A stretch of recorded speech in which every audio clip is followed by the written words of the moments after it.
ಇತಿಹಾಸ ಪ್ರಸಿದ್ಧ, ಪೌರಾಣಿಕ ಪ್ರಸಿದ್ಧ ಕ್ಷೇತ್ರ ಕೇರಳದ ಕೊಟ್ಟಿಯೂರು ಕ್ಷೇತ್ರ. ಈ ಕ್ಷೇತ್ರದಲ್ಲಿ ಶಿವ ಕೋಪಗೊಂಡು ದಕ್ಷಿಣನ ಸಂಹಾರ ಮಾಡಿದ್ದು, ಶಿವನಿಗೆ ಅವಮಾನ ಆಯಿತು ಅಂತ ಹೇಳಿ ಸತೀದೇವಿ ಅಲ್ಲಿ ಬೆಂಕಿಗೆ ಆಹುತಿಯಾದಂತಹ ಕ್ಷೇತ್ರ ಕೇರಳದ ಶ್ರೀ ಕೊಟ್ಟಿಯೂರು ಕ್ಷೇತ್ರ. ಈ ಕ್ಷೇತ್ರಕ್ಕೆ ಕರ್ನಾಟಕ, ತಮಿಳುನಾಡು, ಆಂಧ್ರ, ಇಡೀ ಇಂಡಿಯಾದಿಂದ ಜನ ಅಲ್ಲಿ ಬರ್ತಾ ಇದ್ದಾರೆ ಶಿವನನ್ನ ದರ್ಶನ ಮಾಡಬೇಕು.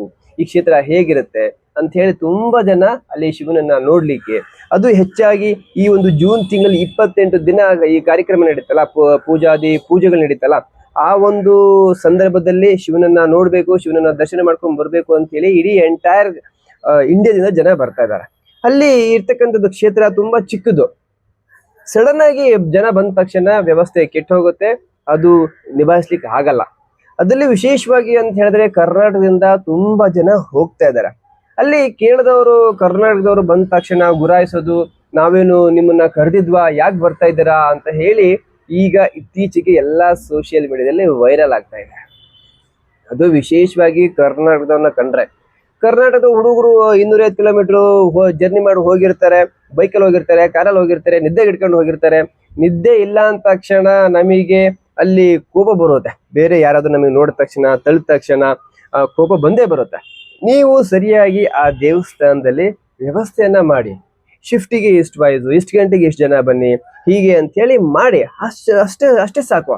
ಅದು ಬಿಟ್ಬಿಟ್ಟು ಗುರಾಯಿಸೋದು, ಹೊಡಿಯಕ್ ಬರೋದು, ಗುಂಪಾಗಿ ಬರೋದು ಎಲ್ಲ ಮಾಡ್ಬಾರ್ದು. ಪುಣ್ಯ ಕ್ಷೇತ್ರದಲ್ಲಿ ದರ್ಶನ ಮಾಡ್ಕೊಂಡು ನಾವು ಬರೋಕೆ ಬಂದಿರ್ತೀವಿ ಅಷ್ಟೇ, ನಿಮ್ ಜೊತೆ ಹೊಡೆದಾಡ್ಬೇಕು ಅಂತೇನಿಲ್ಲ. ಅದು ಬಿಟ್ಬಿಟ್ಟು ನೀವು ಇದು ನಮ್ ರಾಜ್ಯ ಹಾಗೆ ಹೀಗೆ ಅಂತ ಹೇಳಿದ್ರೆ ಅದು ಯಾರು ಕೇಳಲ್ಲ. ಕರ್ನಾಟಕದ ಅಷ್ಟೇ ಅಲ್ಲ, ಕೇರಳ ಅಷ್ಟೇ ಅಲ್ಲ, ತಮಿಳುನಾಡು ಅಷ್ಟೇ ಅಲ್ಲ, ಶಿವ ಇಡೀ ವಿಶ್ವದಲ್ಲಿ ಎಲ್ಲೆಲ್ಲಿದ್ದೇನೆ ಅಲ್ಲಿ ನಾವು ಹೋಗಿ ದರ್ಶನವನ್ನ ಮಾಡ್ಕೊಂಡು ಬರ್ತಕ್ಕಂಥದ್ದು ನಮ್ಮ ಧರ್ಮ. ಹಾಗಾಗಿ ನಾವು ಬಂದು ಅಲ್ಲಿ ದರ್ಶನ ಮಾಡ್ಕೊಂಡು ಬರ್ತೀವಿ ಅಷ್ಟೇ, ಬೇರೇನು ವ್ಯಾಪಾರಕ್ಕೆ ಏನು ಬರಲ್ಲ. ಹಾಗೆ ನೋಡ್ಬೇಕು ಅಂತ ಹೇಳಿ ನಮ್ಮಲ್ಲೇ ಕರ್ನಾಟಕದಲ್ಲೇ ಪ್ರಸಿದ್ಧವಾಗಿರ್ತಕ್ಕಂಥ ಕ್ಷೇತ್ರಗಳಿದೆ. ಧರ್ಮಸ್ಥಳ ಇದೆ, ಸುಬ್ರಹ್ಮಣ್ಯ ಇದೆ. ವರ್ಷಕ್ಕೊಂದ್ಸರಿ ಉಗಿಯನಕ್ಕೆ ಮಾದಪ್ಪ ಇದ್ದೇ ಇದ್ದಾನೆ. ಉಗೇ ಮಾದಪ್ಪ.